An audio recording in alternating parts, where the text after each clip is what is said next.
Hi all, ஒரு சூப்பரான veg gravy எப்படி பண்ணுறதுன்னு சொல்லி பார்க்கலாம். கொஞ்சமாக எண்ணெய் ஊற்றிட்டு ஏலக்காய் சோம்பு போட்டு தாளிச்சதுக்கப்புறம் வெங்காயம் போட்டு நல்லா வதக்கிக்கலாம். பச்சை மிளகாய் ஃப்ளேவர் பிடிச்சிருந்தா நீங்கள் யூஸ் பண்ணிக்கலாம்.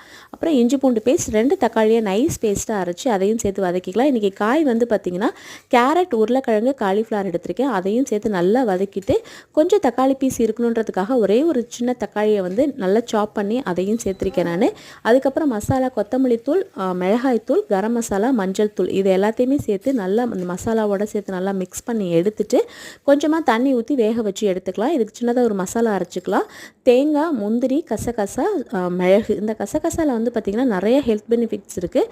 டேஸ்ட் வைஸும் ரொம்ப சூப்பராக இருக்கும். அது மாதிரி நீங்கள் கிரேவி வைக்கும்போது நீங்கள் கசகசா யூஸ் பண்ணுங்கள், ரொம்ப டேஸ்டியாக இருக்கும்.